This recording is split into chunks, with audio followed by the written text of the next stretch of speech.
Olá pessoal, tudo bem? Quem está falando aqui é o PH. Para quem ainda não me conhece, eu trabalho na área de inovação da Quintes. Aqui na empresa a gente sempre ressalta aí, né, o papel da própria empresa no contexto de negócios e a gente vem trabalhando muito forte na criação de novos cenários aí que envolvam o mundo digital, nossas teses, por exemplo, de governança socioambiental. E temos vários programas de inovação acontecendo. E hoje a gente está gravando esse webcast, podcast também, né? Vai ser futuramente um podcast sobre o nosso programa de aceleração de startups, né? Esse programa chama KISS, que é o Quintas Ignite Startups. E hoje eu vou falar com o Augusto. O Augusto é da startup Intera, que é uma das nossas aceleradas aí da nossa turma atual. Vou adiantar um pouquinho sobre a Intera, né? Que ela é uma empresa do setor de Human Capital, né? Basicamente é uma ferramenta, uma plataforma, né? De talent hacking, mas eu vou deixar o Augusto falar um pouco mais. Acho que ele tem mais propriedade do que eu. E aí, Augusto, fica à vontade e conta para a nossa audiência um pouco da história da Intera e um pouco da sua história também. E vamos fazer esse bate-papo aí bacana para falar um pouco desse mundo digital, das startups e de pessoas em geral. Vamos lá. Legal. Massa, PH. Antes de mais nada, obrigado pelo convite, pessoal. Prazerzão estar falando aqui com vocês hoje, né, sobre um tema que eu sou suspeito, né, que eu gosto muito, que é a Intera. Então, assim, falando um pouco da Intera, né, Intera a gente é uma HR Tech de recrutamento, então a gente tenta ajudar tanto empresas em transformação digital quanto grandes startups a encontrar, tanto recrutar quanto pré-qualificar talentos da área de tecnologia, né? Então a gente lida muito com a área de tecnologia, de produto, de dados.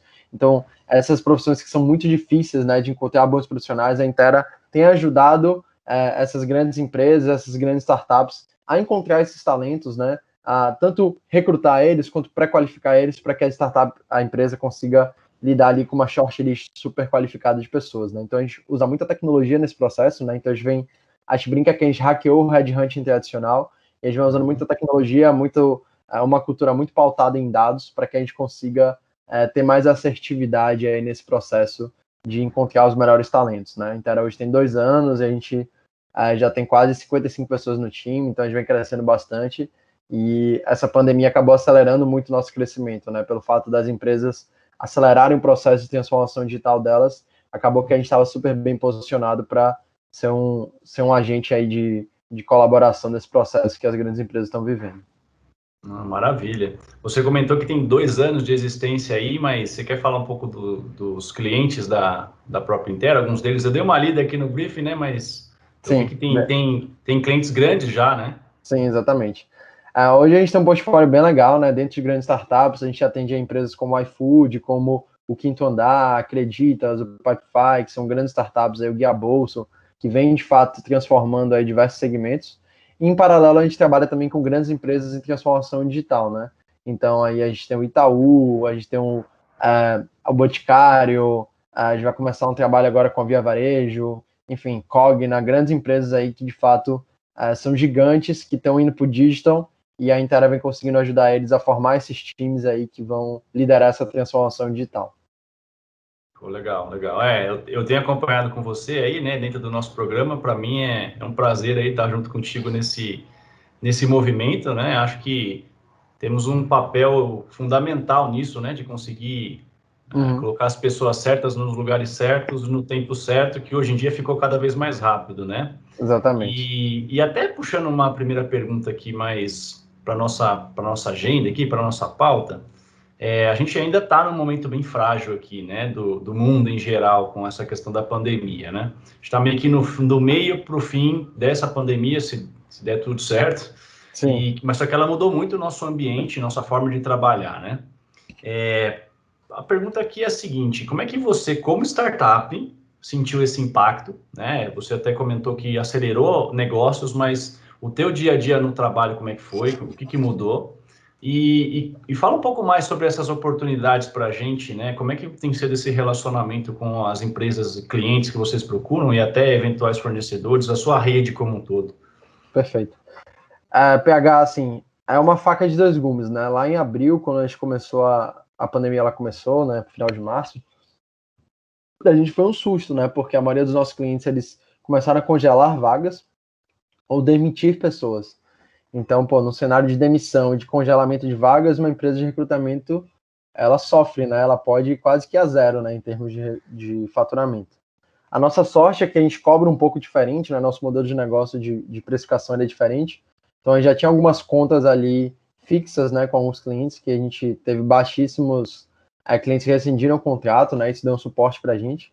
Mas olhando para frente, em termos comerciais, era uma grande dúvida, né? A gente estava num grande ambiente de incerteza. E foi um período muito duro, a gente teve que demitir quase 20 a 25% do nosso time. Foi, assim, o mês de abril foi um mês bem difícil, né? A gente tendo que acionar tudo que a gente podia. Entregamos nosso escritório, então, assim, foi uma série de movimentos que precisaram ser feitos. Mas depois a gente começou a encontrar um caminho, né? De fato, a gente colocou o hands on deck ali, vamos para cima, vamos fazer acontecer, vamos encontrar um caminho nesse processo. Cara, a gente tentou de tudo, né? A gente tentou até fazer recrutamento para médico, né? Para enfermeiro. Então, assim, a gente tentou múltiplas possibilidades, curso online. E, de fato, onde a gente encontrou o nosso caminho foi no nosso business em si. E foi muito nessa área, né, da transformação digital que eu trouxe, né? Uma vez que passou um pouco ali o susto, essas empresas, né, que estavam muito offline ou que que tinham muito caixa, elas acabaram entendendo que ou elas iam para o digital ou a coisa não ia sair do lugar. Então, a gente estava muito bem posicionado ali, né, com esforço comercial e com muitos cases, né, positivos para atender esses negócios. Então, eu digo assim, que foi um elemento de estar no lugar certo, mas com o produto já desenvolvido, né, que eu gosto de entender a sorte dessa forma, né, você une ali uma oportunidade que você muitas vezes não controla, mas você tem que estar preparado aqui do outro lado para conseguir agarrar ela, né, eu acho que foi um pouco do caso da Intera. Então, eu vejo que a gente teve essa grande mudança, né? Empresas que iam fazer essa transformação digital em 3 anos, tiveram que fazer em 3 meses. Então, isso para a gente foi muito, muito, uma oportunidade muito grande. Mas até olhando para as mudanças, né? Hoje a gente tem um time 100% remoto. A gente já admitiu aí novamente, né? A gente demitiu aí 10, 12 pessoas e hoje a gente voltou, já admitiu quase 18, né? Depois da nossa acelerada. E todos foram on-board 100% digital, um recrutamento que a gente fez de forma digital já era antes, né? Então isso aí não mudou muito. E acho que essa vantagem também, né? Nosso modelo de serviço e de venda, ele sempre foi digital, independentemente da economia, né? A gente vendia por outbound, online, a gente entregava e fazia todo o processo de qualificação com os candidatos de forma remota também. Então, na prática, quando a gente não teve que mudar a forma como a gente entregava nosso serviço. Então, isso também foi um grande diferencial, né? E acabou que nesse modelo agora, internamente, a gente tem hoje uma estrutura 100% remota, onde 92% das pessoas do time não querem voltar para o presencial, então isso é algo super, um dado super forte, né? Normalmente você vê aí dividido as pessoas, mas a gente funcionou muito bem remoto, e a gente fez muitas ações intencionais para manter nossa cultura, né? Então acho que esse é um ponto super relevante aí, que não é sobre ser remoto ou presencial e cada um vai ter cultura ou não. Assim, é como fazer cultura independente de ser remoto ou presencial. Então, acho que isso é uma coisa que a Intera fez muito bem, que a gente conseguiu manter nossa cultura e nossa proximidade, nosso cuidado, mesmo não estando fisicamente próximo. Legal, né? Eu acho que o que você falou, né? O aspecto principal é mostrar proximidade, mesmo estando longe, né? Você ter aí um espaço de fala para as pessoas, né? Você conseguir ter interações constantes, manter se comunicando por meio dessas ferramentas que seja, né? Eu acho que esse elemento e às traz vezes é uma coisa esse pequena, né, benefício. Paulo? Tanto que uma coisa que eu sempre percebo, né, quando eu entro em vocês lá com o plano de fundo da Quintas. Então, assim, isso é bacana, né? Gera um sentimento que você está na empresa, que você tem proximidade com seus colegas. Então, às vezes, quando a gente pensa em cultura, a gente pensa em gestos gigantescos. E eu acho que essas ações como vocês fizeram, a gente fez uma série de coisas pequenas, tipo, todo mundo assistir filme junto, no Netflix Party. A gente ter happy hour com a programação toda bem conduzida pelo Zoom.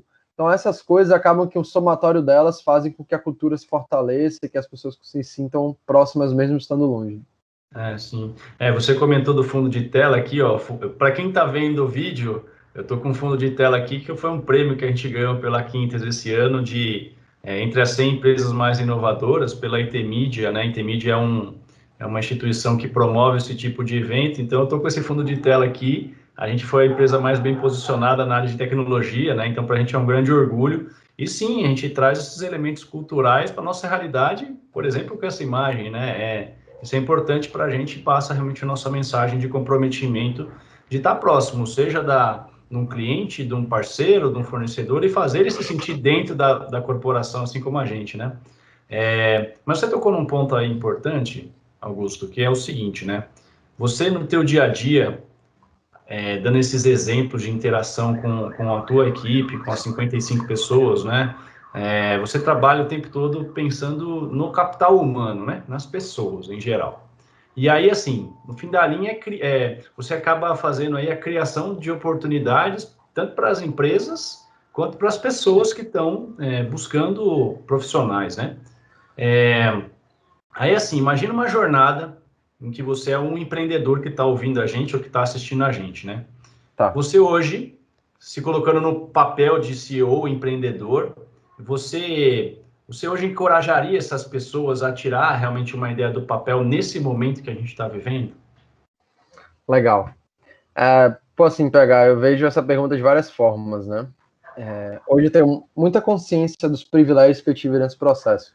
A Intera é a minha segunda empresa, então eu comecei a empreender com 22 anos, hoje eu tenho 28, e eu tinha muita estrutura familiar para poder fazer aquilo naquele momento, né? Porque o começo de uma empresa, ele muito provavelmente vem acompanhado ali de você ganhar pouco ou ganhar nada, ou você ter que revestir tudo no negócio. Então, assim, a não ser que você já nasça ali com investimento, né? Mas a grande maioria das empresas não nascem dessa forma. Então, hoje eu vejo que essa estrutura familiar foi super importante, né? Óbvio que não somente isso, né? Acho que eu tive uma coragem, aceitei o trade-off também. Acho que isso é super relevante, né? Não dá para você querer empreender e você ter uma vida ali como se você tivesse uma carreira corporativa, né? Te dá mais segurança, que te dá mais estrutura. Então, acho que esse é um ponto aí super relevante que eu trago para as pessoas que querem empreender. Poxa, você quer empreender? Legal. Mas o quanto você está disposto a aceitar os trade-offs ali, as coisas que eventualmente você não vai conseguir ter porque você está lutando pelo seu sonho, né? Então, acho que esse é o primeiro ponto que eu traria, independentemente de pandemia. O segundo é o quanto você acredita e o quanto você está conectado com a ideia, não só com a ideia e com o problema que você quer resolver, tá? Mas com a ideia de empreender, né? Cara, assim, é uma jornada muito, muito difícil, né? Assim, é muito cheia de altos e baixos, mexe com o seu emocional, mexe com a sua resiliência.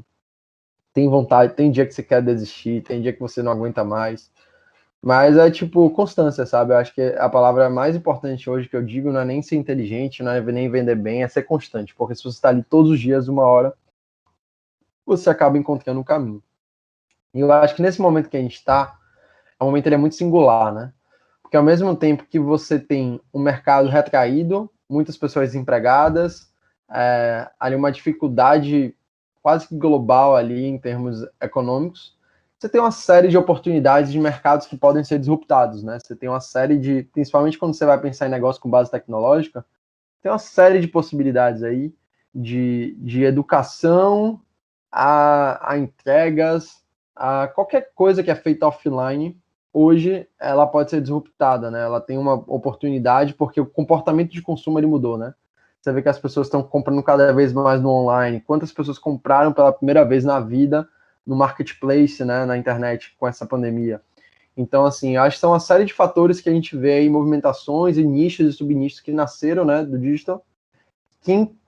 Eu imagino que hoje empreender com base tecnológica acaba sendo uma grande oportunidade. Só que aí não basta só ter uma ideia tecnológica, né? Como eu falei, acho que esses pilares aí. Quanto hoje você tem uma reserva de segurança para aguentar ali o primeiro e segundo ano do seu negócio, o quanto você está realmente apaixonado e empolgado em fazer aquilo acontecer. Não adianta entrar no hype de startup e querer ter uma startup que todo mundo está tendo, porque não sei quemzinho está tendo aporte de não sei quantos milhões. E na prática, esses aportes eles não têm muita liquidez, né? Você tem que tomar uma série de rodadas de investimento para que você aí comece a ter liquidez e você de fato coloca esse dinheiro no bolso, né? Até então é basicamente um recurso para você crescer mais rápido o seu negócio. Muito pouco vai para o empreendedor. Então acho que essa é uma ilusão, assim, até que a gente vê, não sei quem tomou aporte de não sei quantos milhões. Isso é muito bom para a startup, mas para a pessoa física, isso não tem muito impacto ali no dia a dia, né, dela, assim, em termos de remuneração ou coisas do tipo. É muito mais você estar derivado e acreditar no ganho de longo prazo e aceitar o custo de oportunidade do agora. É um pouco assim que eu vejo assim, essa questão. Certo, legal. Cara, respondeu perfeitamente, assim, né? Eu acho que o mundo da startup, ela tem realmente uma questão de... se fala muito hoje em dia, né? Para quem se informa sobre inovação, empreendedorismo em geral, mas essa realidade nem sempre é aquela realidade só brilhante do mundo do Mark Zuckerberg da vida, né? Que acertou a mão lá, criou um filme até sobre isso, mas você tem uma diferença entre a receita e os custos da própria startup, elas são muito parelhas, né? Realmente não sobra tanto para um empreendedor no curto prazo, mas no longo prazo isso tende a aumentar e a boca do jacaré vai aumentando mais no longo prazo, né? Uma empresa padrão, indústria, serviços em geral, que não tem essa base tecnológica, ela já nasce com um drive de ter uma margem grande o suficiente, porque ela trabalha com outros objetivos e ela precisa se manter constante, com essa margem mais constante possível para ser uma empresa perene, né? São formas diferentes de trabalhar, né? Que às vezes quem não está dentro ou quem não começa a fazer isso ainda não teve essa experiência. Lógico, a gente aqui tem a nossa vivência e está aqui para realmente passar esse conhecimento para frente, mas que todas as decisões elas precisam ser tomadas com a maior cautela possível, né? E trazer cada vez mais próximo o propósito pessoal com o próprio propósito transformador da startup, né? Que a gente usa muito esse conceito de propósito transformador massivo aqui, né? Para atingir a maior quantidade possível de pessoas. Legal. E até um asterisco, PH. Agora a gente vai começar a ver o público entendendo melhor os balanços das startups, né? Você vai ter uma série de startups aí abrindo IPO, então isso é um movimento super importante para o ecossistema, né? Porque você dá liquidez aos investidores que investiram lá na frente e eles acabam colocando de novo no ecossistema. Então você vai ter aí... Foi muito o evento do Buscapé, né? O Buscapé foi o primeiro grande evento de liquidez de startups brasileiras, que acabou retroalimentando. O Romero foi para Redpoint, aí ele já investiu um monte em startup e a coisa gira. Então você vai ter Melius, você tem a Enjoei, né? A Enjoei dá prejuízo, então vai ser algo super relevante entender como é que o mercado vai abraçar. Você teve a Pets agora também, né? Que é Laika. Então, acho que está tendo um advento aí super interessante, porque até então as startups brasileiras elas estavam fazendo IPO na Nasdaq, né? Então, isso aí vai ser a Melius, né? Que é uma startup de cashback, tipo, como o mercado vai receber. Então, isso aí vai dar uma boa parametrizada e uma fortalecida no ecossistema de startup, né? Que, pode ter avançado muito, mas ainda engatinha perto dos Estados Unidos e, enfim, grandes polos. Existem outros grandes ecossistemas, mas a gente está avançando aí para construir o nosso cada vez mais forte, né? Vamos deixar isso para trás, até porque a gente está num ecossistema que, no fim das contas, é global, né? E ainda mais quando você fala de empresas com base tecnológica, você consegue escalar isso muito mais rápido. Mas, dando um passinho atrás, assim, nessa questão de escalar muito rápido, vamos pegar ainda essa jornada do empreendedor que está escutando ou está assistindo a gente, né? Foi lá, assim como você, tirou a ideia do papel, já está 2 anos rodando uma startup, já tem um projeto, e aí pensa nessa jornada toda. O que é importante para esse cara que está nesse momento aí, desses 2 anos, 3 anos, né, que ele se enxerga de característica de uma startup, lógico, teve esse ponto que você comentou, né, de você não necessariamente como empreendedor ou como CEO da empresa ter os benefícios ali a qualquer momento, você está pensando um pouco mais à frente, mas o que hoje você já enxerga de característica da sua startup e que você consegue se colocar lado a lado aí empresas como a própria iFood, que você comentou que atende, enfim, outras empresas. Quais são as características da sua startup assim que você enxerga que são relevantes a gente destacar aqui? A primeira, e assim, eu sou até chato nesse ponto, mas é cultura, tá? Eu acho que o empreendedor, ele é um grande vendedor, né? Primeiro ele vende a ideia para outros sócios, depois ele vende a ideia para primeiras pessoas ali que tem um custo de oportunidade absurdo, porque elas poderiam estar ganhando muito mais no mercado, e depois você vai continuar vendendo esse sonho, né? Então é um sonho coletivo e uma aposta que às vezes é muito alta, né, para a pessoa que vai entrando depois, né? Porque uma startup, quando ela está ali no começo, ela não consegue pagar bem. Então ela tem uma estrutura de autonomia, você tem uma estrutura ali de maior responsabilidade, mas em termos de remuneração, você não tem como competir com uma multinacional ou com uma empresa mais estabelecida. Senão a conta não fecha. Então, eu acho que essa capacidade de cultura, de realmente as pessoas acreditarem num propósito compartilhado, de ter um desafio muito claro, eu digo assim que é algo que é unânime em todos os grandes negócios que eu conheço. E aí não é uma cultura de ser bonzinho necessariamente, é uma cultura de desafio. Acho que essa é a palavra-chave. Acho que uma coisa que a gente tem muito aqui na Intera é um cuidado com as pessoas, né? A gente gosta muito, a gente brinca que a gente é high-tech, mas sem deixar de ser high-touch, né? Que é ter uma relação muito próxima tanto com as pessoas quanto com os clientes, né? Então, isso é algo que a gente coloca muita energia em, de fato, conseguir ter essa relação mais próxima e conseguir ter essa relação mais humana aí com os nossos clientes e com as pessoas aqui internamente. Isso é quase que obsessivo com isso, tá? Porque esses são os pilares que fazem o negócio dar certo ou dar errado. Acho que a terceira coisa, que é super relevante aí, é de fato você ter um produto incrível, né? Eu acho que esse é algo bem batido, mas não adianta você ter marketing, não adianta você ter uma estrutura muito boa de vendas, porque ou você vai vender muito e vai entregar mal, ou você vai ter um marketing maravilhoso, mas na prática, quando você fizer a demo, não vai ser vendido, né? Então, acho que ter um produto muito bom, né, que faz estratégias, grandes empresas, é product first, né, do que você ser focado em tantas estratégias de vendas, eu acho que é algo aí que faz muito sentido, né? Então, eu falaria cultura, o cuidado com o time, né, cuidado com os clientes, se importar genuinamente, e ser obsessivo e obcecado por produto, né? E não só produto, mas também a dor do cliente, né? Porque você pode ter um produto incrível e essa dor muda. Então, quando essa dor muda, você precisa rearranjar sua solução para essa nova dor. Então, ao mesmo tempo, você tem que ser muito orientado ao produto, mas você tem que ser muito mais orientado à dor do cliente, porque caso essa dor mude e aquele produto não atenda mais, você tem que desapegar para você ir para um novo caminho, né? Então, acho que essas empresas, assim, a Intera tem feito isso muito bem, mas principalmente essas grandes startups, né, como que tem hoje no Brasil, os unicórnios, eles fazem isso muito bem, né? Eles são muito ágeis em entender dor e criar uma plataforma ali de soluções para conseguir amparar e dar o suporte necessário para essas empresas, para os seus clientes, né? Legal. Você tocou aí num ponto interessante, né, de cultura, né?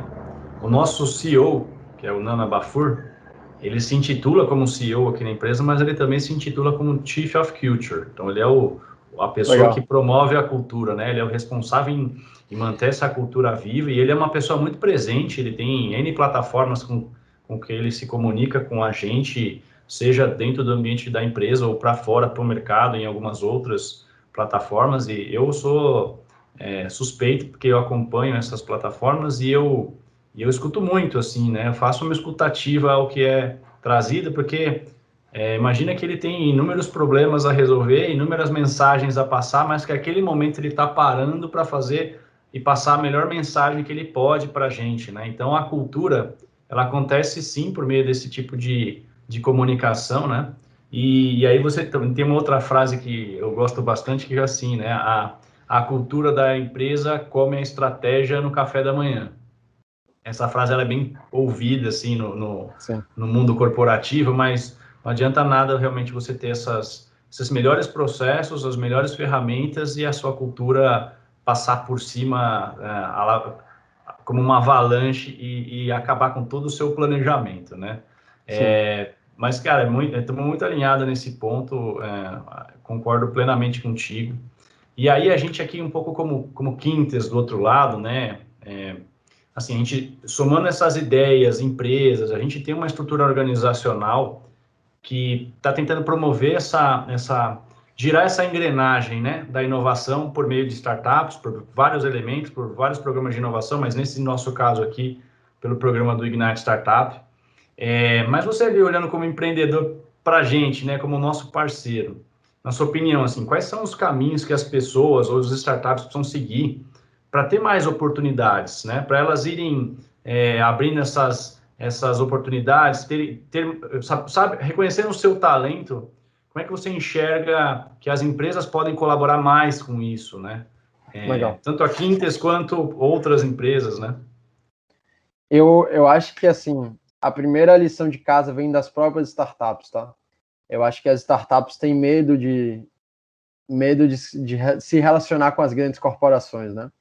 E, assim, eu acho que as grandes corporações têm um mérito absurdo de ter chegado onde chegaram e tem muito para se aprender com elas, né? Eu acho que é um exercício de aprendizado mútuo, que às vezes eu sinto que hoje ser startup é muito cool, mas, assim, quanto mais eu estou vivendo isso na interna, né, quanto mais complexidade você tem, mais necessidade de processo, mais você entende que, às vezes, a burocracia ela é, sim, importante para certas demandas, né? Então, acho que é como tudo na vida, né? O importante é você conseguir balancear e ter um equilíbrio no que você está fazendo, né? Acho que a agilidade, a capacidade de ajuste de uma startup é algo incrível, mas você criar processo, padronizar coisas também é algo super relevante, né? Então, acho que a primeira coisa, assim, que eu vejo é que precisa ter uma abertura, né, quase que intelectual das duas partes, né? As duas partes precisam estar muito abertas de que existe muita possibilidade de troca ali.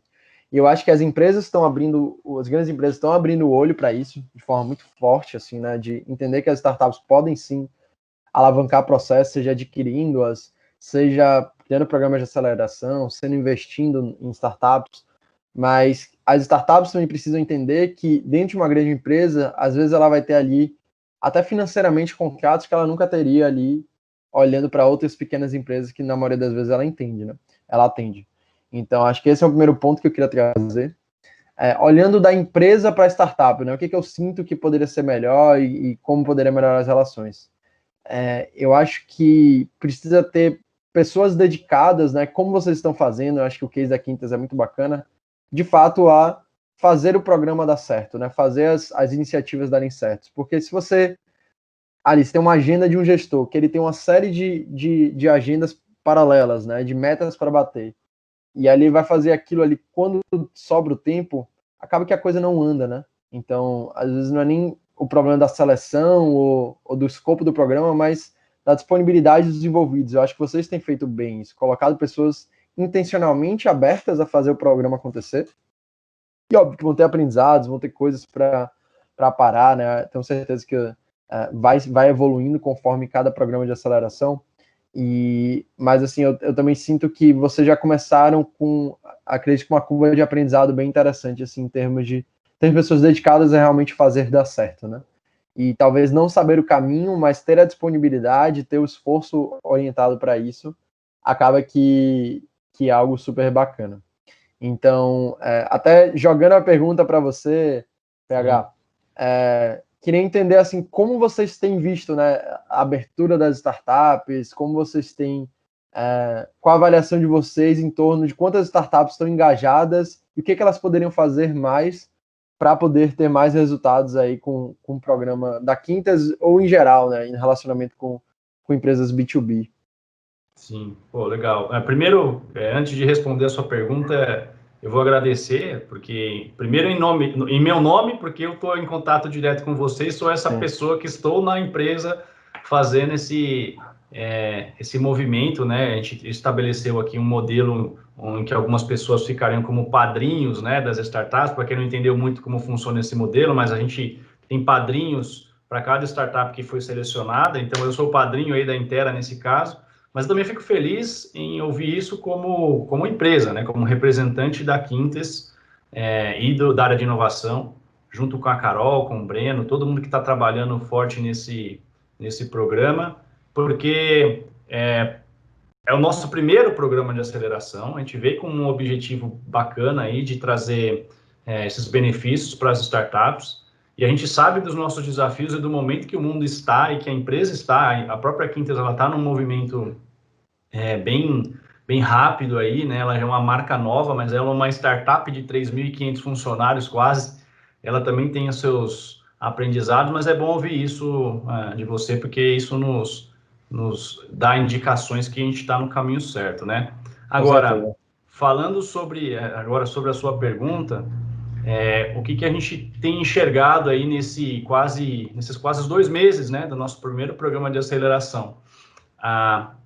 Nosso processo de seleção foi bem cuidadoso, a gente realmente olhou para as empresas que se candidataram com bastante carinho, a gente fez gravações, assim, das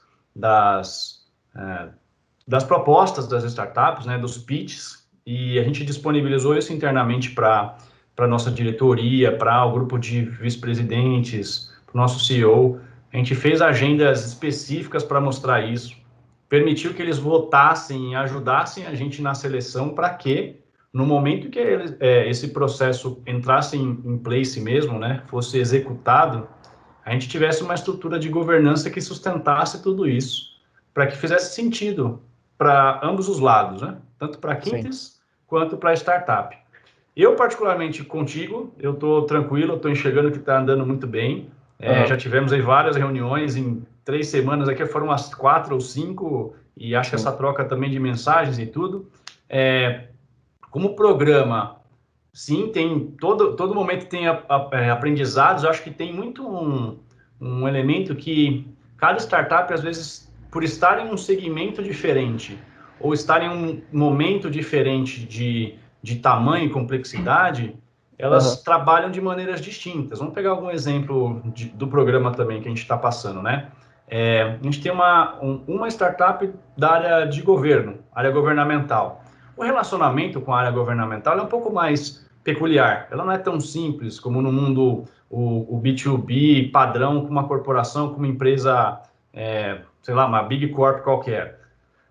É um pouco diferente. Então, a forma de trabalhar é diferente. A gente, pelo fato de ter, são hoje 13 startups, se eu não me engano, ter essa quantidade não tão grande e que a gente colocou uma pessoa responsável por cada startup, a gente está dando muita flexibilidade para que as startups e esses padrinhos trabalhem entre si e a gente acompanhe isso, mas justamente para fazer com que a startup e as pessoas que estão ali envolvidas se sintam próximas da gente a ponto de saber que elas estão sendo tratadas de maneira unitária. Cada uma tem a sua peculiaridade e cada uma vai ser tratada como tal.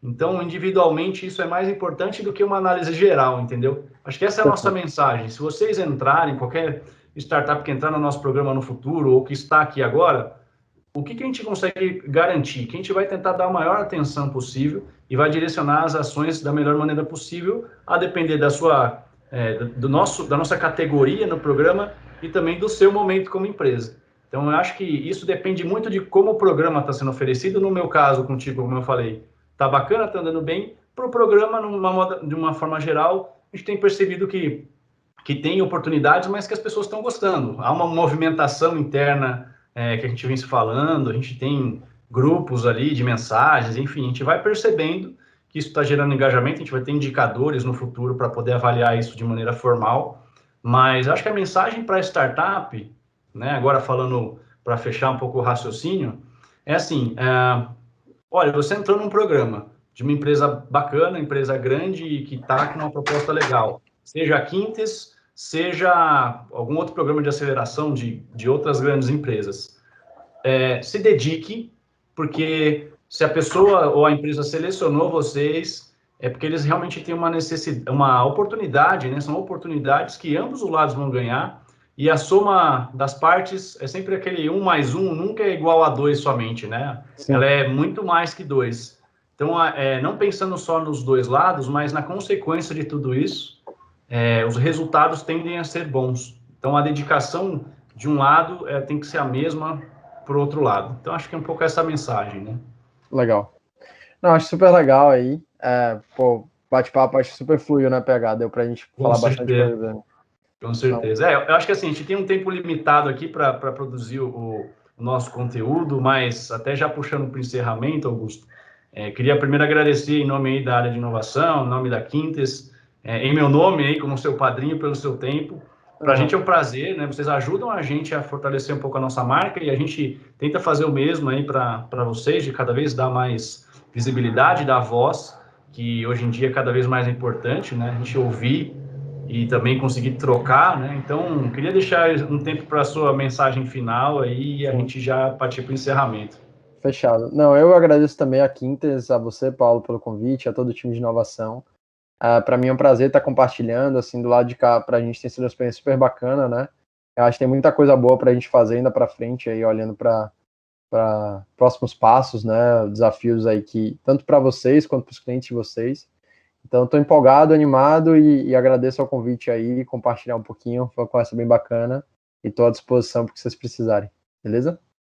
Legal, legal. Bom, gente, para quem está ouvindo, está assistindo a gente, foi um papo rápido aqui, mas espero que a gente tenha passado por pontos que sejam importantes para vocês. A gente tem muito essa preocupação, né, de passar a mensagem correta e no formato correto e no tempo correto. Acompanhe que a gente vai ter mais gravações, serão mais startups falando. O nosso programa ele tem mais gente bacana participando. Agradeço aí o tempo de vocês, quem acompanhou, e a gente segue aí o nosso programa nos dois lados aí, né, Augusto? Mas a gente segue contando com essa proposta e essa geração de valor para vocês, tá bom? Com certeza. Valeu, Valeu, pessoal. agradeço.